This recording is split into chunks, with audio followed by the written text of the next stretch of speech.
آج ہم چاند کے بارے میں بات کرتے ہیں کہ دنیا میں کس طرح سے چاند دیکھا جاتا ہے، روزہ کس طرح سے رکھا جاتا ہے۔ بسم اللہ الرحمن الرحیم۔ آج ہم اس بارے میں بات کریں گے کہ روزہ رکھنے کے لیے چاند دیکھنے کی شرعی حیثیت کیا ہے، کیا چاند دیکھ کے بغیر بھی روزہ رکھا جا سکتا ہے، اسی طرح عید کرنے کے لیے چاند دیکھنے کی کیا حیثیت ہے، اور چاند دیکھ کے بغیر بھی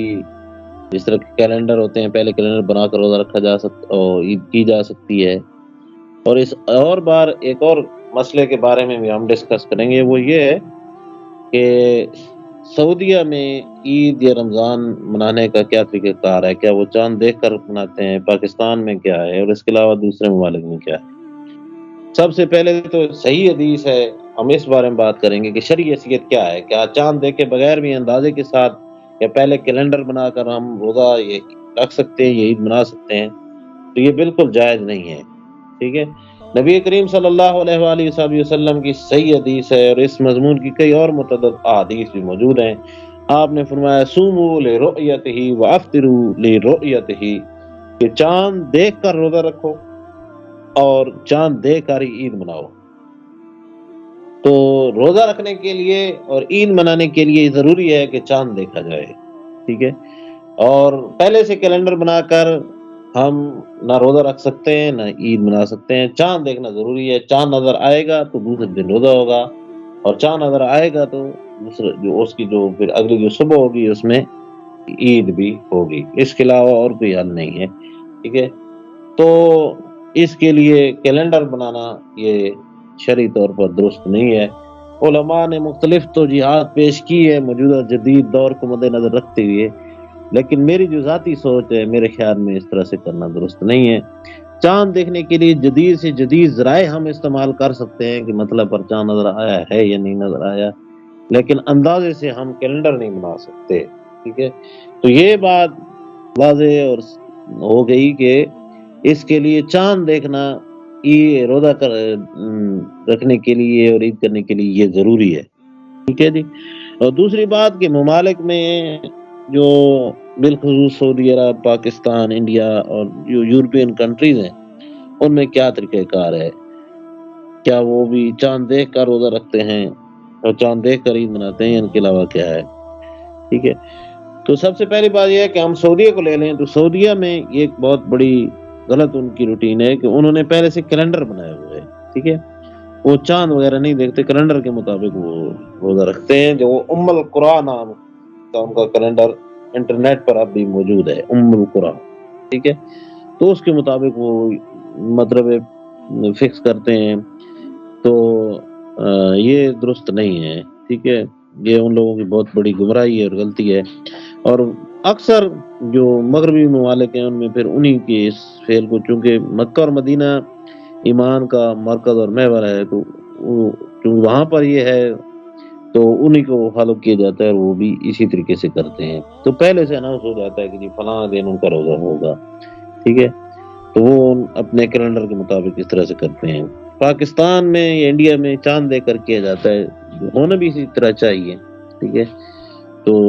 کیونکہ حدیث پاک جو موجود ہے افطروا صوموا لرؤیتہ وافطروا لرؤیتہ، تو کیلنڈر ہم بنا کر پہلے سے متعین نہیں کر سکتے۔ یہ اللہ کا نظام ہے، جس طرح اللہ اور اس کے رسول نے حکم دیا ہمیں اسی کی پابندی کرنی چاہیے، اپنی مرضی نہیں کرنی چاہیے، ٹھیک ہے۔ اور دوسری بات یہ ہے کہ پاکستان میں بھی چاند دیکھنے کے حوالے سے کافی اختلاف پایا جاتا ہے، جیسے کہ پشاور اور دوسرے جو کے پی کے علاقہ جات ہیں ان میں وہ دعویٰ کرتے ہیں کہ چاند نظر آ گیا ہے، اور اکثر 3 صوبوں میں جو ہے نا اکثر یہ ہوتا ہے کہ روزہ ایک دن بعد ہوتا ہے اور وہ ایک دن پہلے رکھ لیتے ہیں۔ عید میں بھی یہ اختلاف پایا جاتا ہے۔ تو میرے خیال میں یہ کوئی ان کا نظریاتی اختلاف ہوتا ہے، اس کی بنیاد یہی ہے کہ جو پاکستان میں جو مرکزی رؤیت ہلال کمیٹی ہے اس کا جو صدر ہوتا ہے وہ ان کی مرضی کا نہیں ہوتا،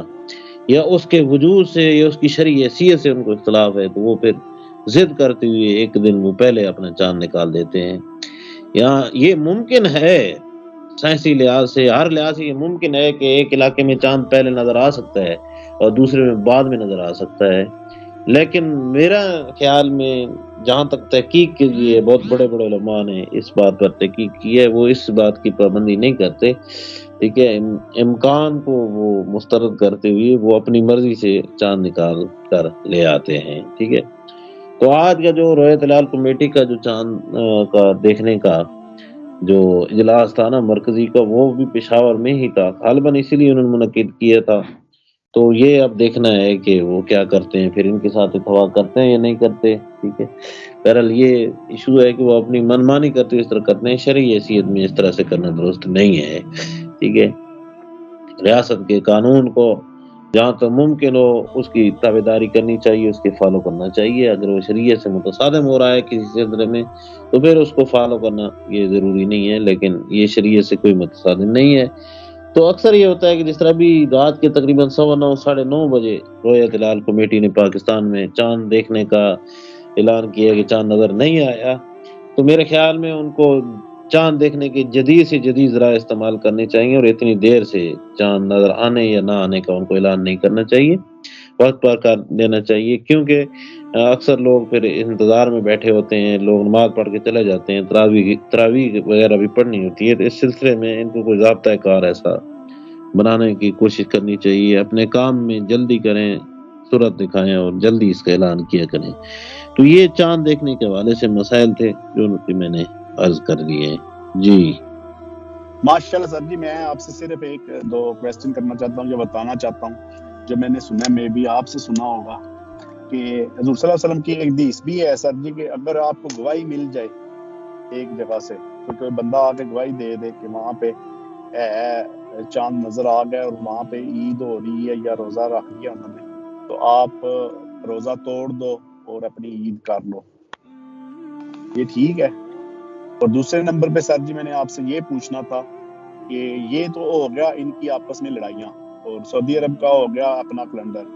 یہ جو لوگ سعودی عرب میں رہتے ہیں، یورپ میں رہتے ہیں، سعودی عرب کے کیلنڈر کے مطابق یہ روزے رکھتے ہیں، عید کرتے ہیں، تو یہ ان کے روزے اور عید کدھر جائیں گے سر جی؟ اس کا ثواب ان کو ملے گا یا جہاں تک ثواب ملنے کی بات ہے نا، تو وہ تو قبول اللہ نے کرنا ہے، ٹھیک ہے، میں اس بارے میں کچھ نہیں کہہ سکتا کہ ثواب ملے گا یا نہ ملے گا، ٹھیک ہے، میں نے شرعی حیثیت متعین کر دی ہے کہ درست نہیں ہے، ٹھیک ہے۔ ٹھیک ہو گیا، ٹھیک ہے سر جی، اللہ پاک ہمیں اپنے دین پہ صحیح رہنے اور کام کرنے کی توفیق عطا فرمائے، آمین ثم آمین۔ تھینک یو سو مچ سر جی، آپ کا جزاک اللہ۔